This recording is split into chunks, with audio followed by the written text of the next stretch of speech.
अपने YouTube channel पर आपका स्वागत करता हूँ। आज हम भारतीय संविधान के स्रोत पढ़ेंगे, जिससे संबंधित क्वेश्चन आपकी परीक्षा में कहीं ना कहीं देखने को मिलते हैं। भारतीय संविधान के स्रोत क्या है? वह स्रोत जो हमने विभिन्न देशों के संविधान से अपने संविधान में शामिल किए हैं। वे अच्छी अच्छी बातें जो हमने किसी और संविधान से अपने संविधान में शामिल किए हैं, वही भारतीय संविधान के स्रोत कहलाते हैं। इसीलिए भारतीय संविधान को उधार का थैला भी कहा जाता है। आइए पढ़ते हैं, और मैं आपको जो है एक सरल साधारण भाषा में समझाऊंगा और कहीं ना कहीं एक ट्रिक भी बताऊंगा जो आप इसको काफी लंबे समय तक याद रख सकते हैं। तो चलिए शुरू करते हैं। भारतीय संविधान के अधिकांश उपबंध भारतीय शासन अधिनियम 1935 से लिए गए। बात करते हैं भारत शासन अधिनियम 1935। इससे हमने 250 अनुच्छेद अपने संविधान में शामिल किए हैं। ठीक है। संविधान के समय विश्व के लगभग 60 देशों का अध्ययन किया और उनका अवलोकन किया, और उनसे जो भी अच्छी बातें हमें लगी वही हमने अपने संविधान में शामिल की। ठीक है। इसके बाद अगला टॉपिक क्या है कि भारतीय संविधान में अमेरिका से हमने क्या क्या लिया है, अमेरिका देश से हमने क्या क्या लिया है। देखो, आपको पता है कि अमेरिका की अर्थव्यवस्था सबसे ज़्यादा है और सबसे अधिक शक्तिशाली है। इसीलिए, और आपने अखबारों में ज़्यादातर अमेरिका के राष्ट्रपति के बारे में सुना होगा, पढ़ा होगा। तो यही दो बात आपको ध्यान रखनी कि अमेरिका की सबसे बड़ी अर्थव्यवस्था है, सबसे शक्तिशाली है, और अमेरिका का राष्ट्रपति वहाँ में चर्चा में रहता है, सब कुछ वही करता है। इसीलिए देखो, न्याय जिसके पास सबसे ज़्यादा अर्थव्यवस्था अच्छी होगी, धन दौलत होगी, वही न्याय कर सकता है, और वही न्यायपालिका, उसी की सुनवाई होती है। ठीक है। इसी हिसाब से याद रखना। न्याय पूर्णावलोकन कहाँ से लिया? अमेरिका से। न्यायपालिका की स्वतंत्रता कहाँ से लेगी? मूल अधिकार कहाँ से लिए? जिन्हें मौलिक अधिकार भी कहते हैं, ये अमेरिका से लिए गए हैं। ये भाग 3 में है, और 12 से 35 अनुच्छेद 12 से 35।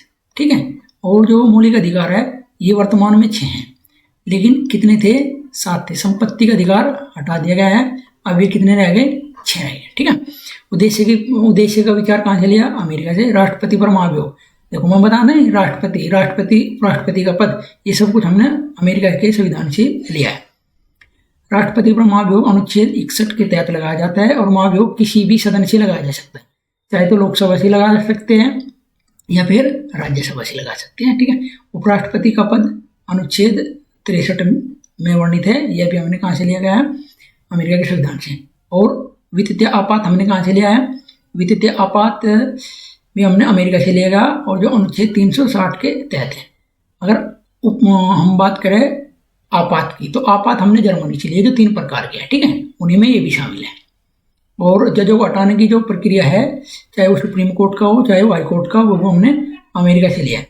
अगर सुप्रीम कोर्ट के जो मुख्य न्यायाधीश है, जज है, उन्हें अगर हटाना है तो 124 अनुच्छेद 4 के तहत इसका उल्लेख दिया गया है। और हाई कोर्ट के जो जज है उन्हें 217 अनुच्छेद के तहत हटा सकते हैं। ठीक है। इसके बाद ब्रिटेन से हमने क्या लिया? देखो, हमें पढ़ना है ब्रिटेन हम पढ़ेंगे। ब्रिटेन का मतलब है हम पढ़ेंगे बेटा। ठीक है। ये ट्रिक है याद करने की, बेटा, ब्रिटेन, बेटा। जो अगर बेटा एक है तो उसके माता पिता उस पर बहुत नियंत्रण रखते हैं, और उसके लिए अलग अलग विधि यानी कि कानून बनाते हैं, उधर ना जा, वहाँ ना जा, ये ना कर, इस तरह की बातें ध्यान रखनी। तो बस आपको मैं एक वर्ड बता कि बेटा, ब्रिटेन से बेटा, अगर बेटा एक है तो उस पर नियंत्रण ज़्यादा रखा जाएगा और उस पर विधि कानून बनाई जाएगी अलग अलग। ठीक है। देखो, जैसे कि ब्रिटेन से विधि का शासन, विधि का मतलब कानून। ठीक है। और एकल नागरिकता, एक बेटा है तो उसकी नागरिकता एकल से हमने नागरिकता याद रखी, और विधि यानी कि कानून। ठीक है। हम कानून बनाओगे, अगर बेटा एक है, भाई इधर ना जा, वहाँ ना जा, गलत है, उधर ना बैठ, यहाँ ना बैठ, तो इस तरह की बातें हम करते रहते हैं। तो हमें ब्रिटेन से याद रखना है कि संसदीय शासन प्रणाली हमने कहाँ से ली है? ये ब्रिटेन के संविधान से एकल नागरिकता, जो भाग 2 में है, और अनुच्छेद 5 से 11 में इनका उल्लेख किया गया है। ठीक है। मंत्रिमंडल, ये भी हमने ब्रिटेन से लिया। द्विसदनीय शासन प्रणाली, ये भी हमने ब्रिटेन से लिया। ब्रिटेन के संसद में 2 सदन है, एक तो लोकसभा और एक राज्यसभा। ठीक है, 2 सदन। विधायी प्रक्रिया, ये भी हमने ब्रिटेन से ली। संसदीय विशेष अधिकार, ये भी हमने ब्रिटेन से लिया। और परमाधिकार लेख, ये भी हमने ब्रिटेन के संविधान से लिया। कैग यानी कि कंट्रोलर एडिटर जनरल या नियंत्रण एवं मालिका परीक्षक, जो अनुच्छेद 1948 में वर्णित है। ये भी हमने कहाँ से लिया, ब्रिटेन के संविधान से। ठीक है, आगे चलते हैं। कनाडा के संविधान से हमने क्या क्या लिया, कनाडा के संविधान से हमने जीएसटी, ठीक है, जीएसटी और उच्च न्यायालय का जो परामर्श न्याय निर्णय है वो भी हमने यहाँ से लिया। केंद्रीय राज्यपालों की नियुक्ति अवशिष्ट शक्तियों का केंद्र में नीति होनी चाहिए, और केंद्र सशक्त केंद्र के साथ संघीय व्यवस्था। ये 5 बातें हमने कहाँ से लिए, कनाडा से। एक बार थोड़ा ध्यान से समझते हैं। देखो, जो उच्चतम न्यायालय का परामर्श न्याय निर्णय है, ये अनुच्छेद 143 में इसका उल्लेख किया गया है। ठीक है, और जो जीएसटी है इसका उल्लेख 279A, ठीक है, जो 1 जुलाई 2017 में इसको लागू किया गया। ठीक है, जीएसटी को, जिसकी फुल फॉर्म क्या है, गुड्स एंड सर्विस टैक्स। ये भी हमने कनाडा से लिए। आगे चलते हैं। आयरलैंड से हमने क्या लिया है, आयरलैंड के देश से हमने जो है एक तो नीति निदेशकता, तो यानी कि डीपीएसपी, ठीक है, जो डीपीएसपी है वो तो हमने आयरलैंड के संविधान से लिया। लेकिन आयरलैंड ने कहाँ से लिया था, ये इंपॉर्टेंट है, स्पेन से लिया था। ठीक है, राष्ट्रपति की निर्वाचन पद्धति हमने कहाँ से ली, ये भी आयरलैंड से। और जो राज्यसभा में कुछ सदस्य नामांकन किए जाते हैं, ये भी आयरलैंड।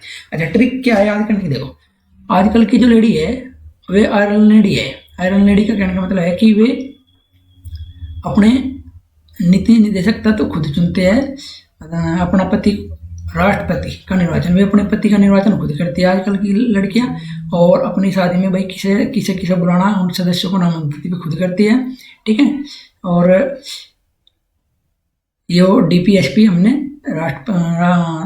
आयरलैंड के संविधान से लिया। डीपीएसपी यानी कि direct principle state of policy, ये भाग 4 में वर्णित है। देखो इसकी ट्रिक क्या है, 1 2 3 4 वर्ण है, तो इस 4 भाग में ही डीपीएसपी का उल्लेख है, जो अनुच्छेद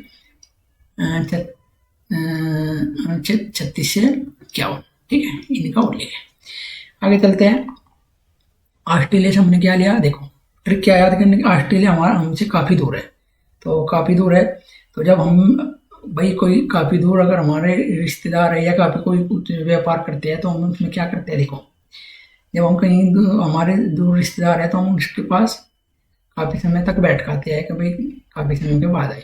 समीप नहीं है, ऑस्ट्रेलिया समीप नहीं है तो समीप पड़ती, दूर है तो बैठते हैं समीप बैठक। और देखो जो दूर है उनकी भाषा भी अलग अलग हो, भाई हमारी भाषा अलग है, जो हमें से थोड़ा दूर है उनकी भाषा अलग है, तो उद्देशिका की भाषा, प्रस्तावना की भाषा, ये भी हमने ऑस्ट्रेलिया से लिए। और जो दूर व्यापार करते हैं, व्यापार वाणिज्य समागम, उनकी स्वतंत्रता, ठीक है, ये हमने कहाँ से लिए, ऑस्ट्रेलिया से। याद कैसे रखेंगे, ऑस्ट्रेलिया हमारे समीप नहीं है, अगर समीप नहीं है तो जब हम जाके तो संयुक्त बैठक करेंगे और उनकी भाषा भी अलग होगी। इसके बाद रूस से हमने क्या लिया, रूस से हमने मौलिक कर्तव्य लिया। मौलिक कर्तव्य हमारे संविधान में शामिल नहीं थे, लेकिन 42वां संविधान संशोधन हुआ, 42वां संविधान संशोधन 1976 में हुआ, और उन्हें सरदार स्वर्ण सिंह, ठीक है, सरदार स्वर्ण सिंह समिति की सिफारिश पर हमने इन्हें संविधान में शामिल किया। और ये जब शामिल किए 10 थे, कितने थे, 10, लेकिन अगर वर्तमान में बात करें तो ये 11 है, ठीक है। और ये हमने कहाँ से लिए, रूस से, ठीक है, सोवियत से। देखो इसकी ट्रिक क्या है, भाई रूस भारत का सबसे अच्छा मित्र देश है, और जो मित्र होगा वही कर्तव्य के बारे में बता सकते हैं, भाई अच्छा काम करना, भाई पढ़ाई लिखाई करनी, सब कुछ अच्छा बता, कर्तव्य के बारे में अपने माता पिता की सेवा करनी चाहिए, तो अच्छा मित्र ही बता सकता है। जैसे भारत का अच्छा मित्र कौन है, रूस है, तो ऐसे ही अगर आपका कोई मित्र है तो वो आपको बता सकता है आपके कर्तव्य क्या है, आपको योजना बता सकता है, भाई ऐसे पढ़ाई कर, ऐसे चल, ऐसे कर, जीवन में ऐसे आप तरक्की कर सकते हैं, ठीक है। तो सामाजिक की भी बात कर सकता है, ठीक है, जो अच्छा मित्र होगा वो सामाजिक की बात करेगा आपके पास, वो आपको लेन देन पैसे की बात करेगा, और राजनीतिक सब कुछ ऐसी बात करेगा। तो इस हिसाब से याद रखना कि रूस से अपना हमने क्या क्या लिया, मौलिक कर्तव्य, पंचवर्षीय योजना, और सामाजिक, आर्थिक और राजनीतिक, ये भी हमने कहाँ से लिया, रूस के संविधान से। फ्रांस से हमने क्या लिया, गणराज्य और आदर्श, स्वतंत्रता, समानता, बंधुत्व, ठीक है। जर्मन, मनी, देखो एक इसकी ट्रिक क्या है कि हमने जर्मन से हमने क्या लिया, मनी याद रखना आपको। मनी हमें कब जरूरत पड़ेगी, जब हमारे पास आपत्ति हो, जब हमारे पे इमरजेंसी हो, तो इमरजेंसी यानी कि आपात उपबंध हमने कहाँ से लिए, ये जर्मनी से लिए। और जो मूल अधिकार है उनका हम निलंबन भी कर सकते हैं, मतलब राष्ट्रपति हमारे अधिकारों को निलंबन कर सकता है, वो भी हमने कहाँ से लिया, अमेरिका से लिया और जर्मनी से लिया, सॉरी ठीक है, सॉरी दोस्तों, जर्मनी से लिया, ठीक है। और दक्षिण अफ्रीका से हमने क्या लिया, देखो इसकी ट्रिक क्या याद कर रखनी कि अफ्रीका से हमने एक तो संविधान संशोधन की प्रक्रिया ली और राज्यसभा के सदस्यों का निर्वाचन। याद कैसे करोगे, देखो फ्री में कभी भी फ्री में कोई भी संशोधन नहीं होता, उसमें पैसे लगे हुए, किसी प्रकार का संशोधन हो तो उसमें हमें पैसे लगेंगे, ठीक है। अच्छा, संविधान संशोधन जो है अनुच्छेद 368 के तहत हो सके है, अनुच्छेद 368। अगर बात करें कौन से भाग में है, ये भाग 20 में है, संविधान संशोधन भाग 20 में है। और अनुच्छेद कौन सा है, आर्टिकल कौन सा है, ठीक है, ये 368 है। इसके बाद पढ़ते हैं जापान से हमने क्या लिया, विधि द्वारा स्थापित प्रक्रिया। विधि का मतलब है कानून, कानून जो विधि का मतलब है कानून, जो हमारे यहाँ कानून द्वारा जो स्थापित है वो प्रक्रिया हमने कहाँ से ली, जापान से ली। और परीक्षा उपयोगी दृष्टि से हम अगर देखते हैं तो भारतीय राजनीतिक व्यवस्था में, देखो भारतीय राजनीतिक व्यवस्था की बात कर रहा है, भारतीय राजनीतिक व्यवस्था की बात कर रहा तो इसमें सर्वोच्च कौन होता है, संविधान होता है। वैसे सर्वोच्च कौन होता है, सबसे पहला व्यक्ति कौन होता है, भारत का वो होता है राष्ट्रपति। अच्छा, अगर लिखित संविधान की बात करें, सबसे पहला लिखित संविधान यूएस यानी कि अमेरिका का है, और सबसे बड़ा जो लिखित संविधान है ये भारत का है। और अलिखित संविधान वो ब्रिटेन का। इसका मतलब ये नहीं है वो लिखा हुआ नहीं है। देखो लिखित और अलिखित में क्या अंतर होता है, लिखित संविधान उसे कहते हैं जो किसी सभा के द्वारा निर्मित हो, और अलिखित संविधान उसे कहते हैं जो किसी सभा के द्वारा न बना गया हो, वो किसी राजा के द्वारा बना गया हो। लिखित ये भी है और लिखित ये भी है, लेकिन बस अंतर यह है अगर वो किसी सभा में किसी विशेष व्यक्ति के द्वारा बनाया गया है, और यहाँ अलिखित होगा जो किसी एक राजा या किसी एक व्यक्ति के द्वारा वैसे ही बना दिया और वे किसी किताब में लिख दिया और उनके द्वारा कोई देश चला हो, जैसे ब्रिटेन, ये अलिखित संविधान। दोस्तों आज मैं आपको संविधान के स्रोत के बारे में कुछ बातें बताई जो आपके एग्जाम की दृष्टि से महत्वपूर्ण थी। अगर आपको यह वीडियो अच्छी लगी है तो अपने दोस्तों में शेयर करें और वीडियो को लाइक करें और चैनल को सब्सक्राइब करें। जय हिंद दोस्तों, अब मिलते हैं नई वीडियो में नए टॉपिक के साथ। जय हिंद।